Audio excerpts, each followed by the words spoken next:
नमस्कार मेरे विद्यार्थी मित्रों, हिंदी लोक भारती कक्षा 9वीं में आपका बहुत बहुत स्वागत।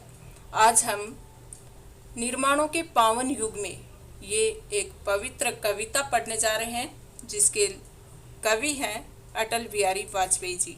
आपको पता ही है कि अटल बिहारी वाजपेयी जी हमारे भूतपूर्व प्रधानमंत्री हैं और ये न केवल एक राजनेता, एक प्रधानमंत्री, बल्कि एक अच्छे कवि और लेखक भी हैं। इन्होंने अनेक रचनाएं रची। इस कविता के माध्यम से इन्होंने ये बताने का प्रयास किया है कि ये निर्माणों का पावन युग है। क्योंकि अलग अलग आविष्कार हो रहे हैं, नई नई टेक्नोलॉजी आ रही है, तो हमें ये नहीं भूलना चाहिए कि निर्माणों के पावन युग में हम आगे निर्माण करते रहें, बढ़ते रहें, हमारी प्रगति होती रहे, लेकिन साथ साथ हमें अपने चरित्र, अपनी संस्कृति को भी बचाए रखना है और साथ साथ अपनी वसुधा का कल्याण भी हमें नहीं भूलना चाहिए। अटल बिहारी वाजपेयी जी की ये कविता है, इसके लिए उनकी थोड़ी सी जानकारी हमें प्राप्त होनी बहुत ज़रूरी है। चलिए हम इनका परिचय जान लेते हैं। इनका जन्म 25 दिसंबर 1924 मध्य प्रदेश में हुआ। ये भूतपूर्व प्रधानमंत्री थे और साथ साथ कवि, पत्रकार और प्रमुख वक्ता भी थे।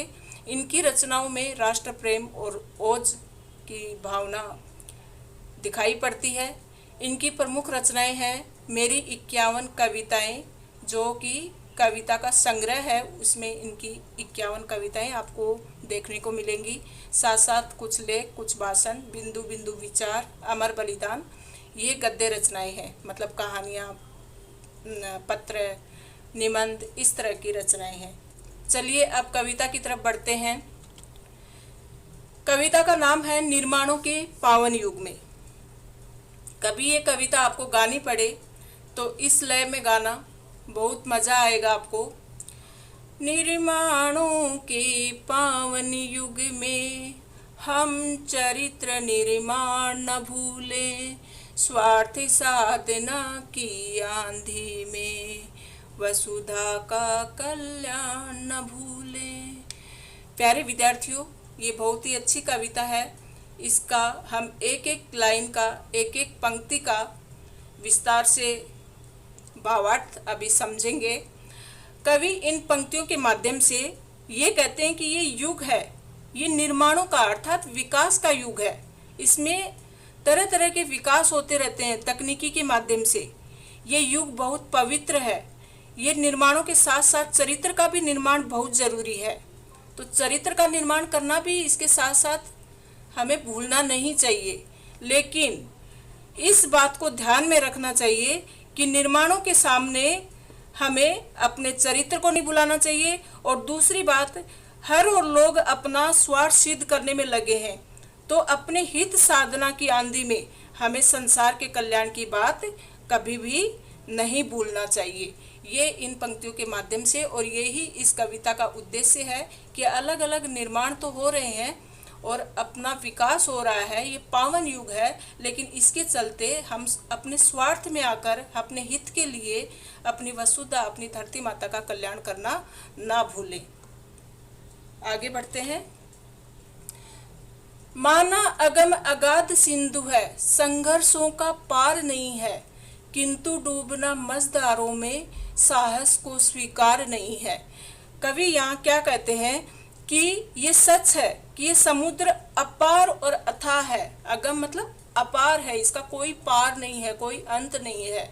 और अगाध मतलब गहरा, क्या, समुद्र। लेकिन अपना जीवन जो है वो समुद्र के समान है, मतलब जीवन का कोई अंत नहीं है और ये उतना ही गहरा है। क्योंकि इसमें संघर्षों का पार नहीं है।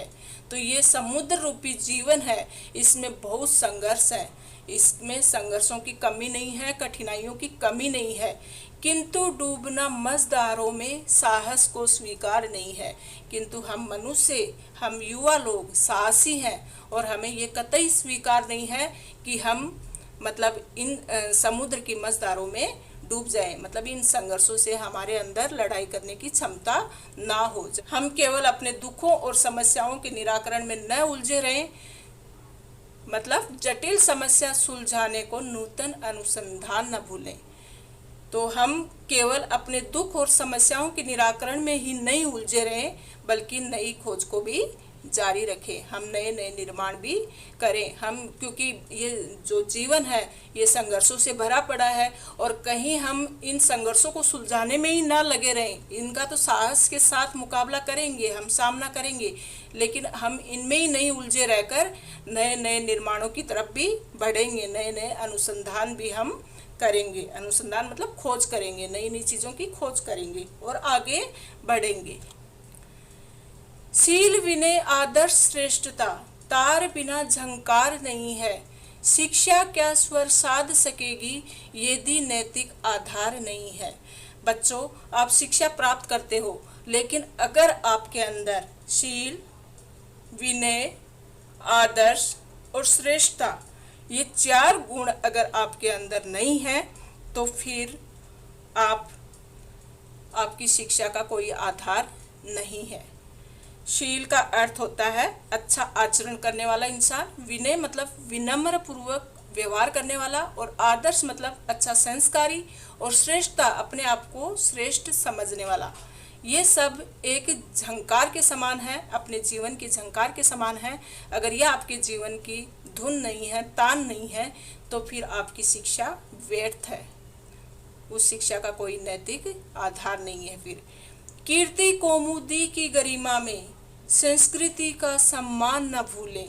हम अपने आप को बनाए रखने के लिए, अपने आप को यश दिलाने के लिए, अपनी ख्याति बढ़ाने के लिए, कीर्ति मतलब यश, ख्याति, और कौमुदी मतलब चमक धमक, इसकी गरिमा में आकर हम कहीं अपने संस्कृति का सम्मान करना ना भूल जाएं।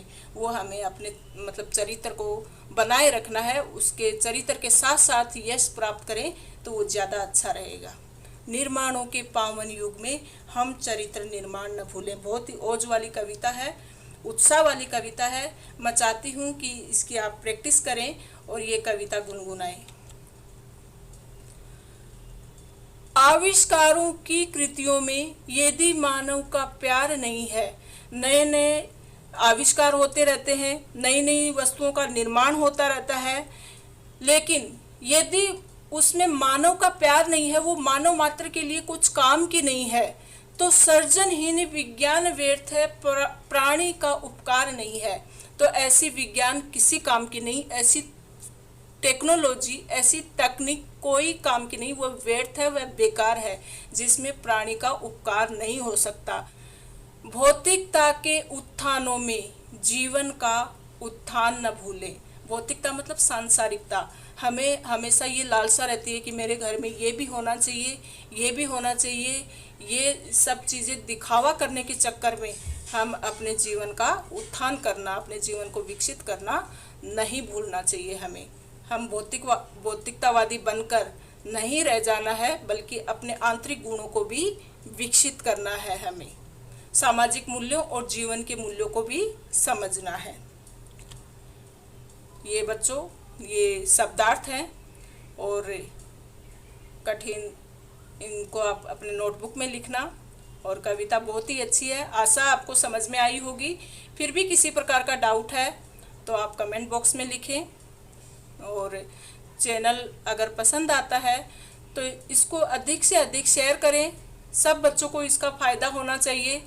और सब्सक्राइब करें ताकि आपको आने वाले सारे ग्रामर के वीडियो मिलते रहेंगे, कोई भी रचना का वीडियो मिलता रहेगा, और हिंदी से संबंधित जितने भी वीडियो हैं आपको तुरंत मिल जाएंगे। चैनल को सब्सक्राइब करना ना भूलें। धन्यवाद मेरे विद्यार्थी मित्रों।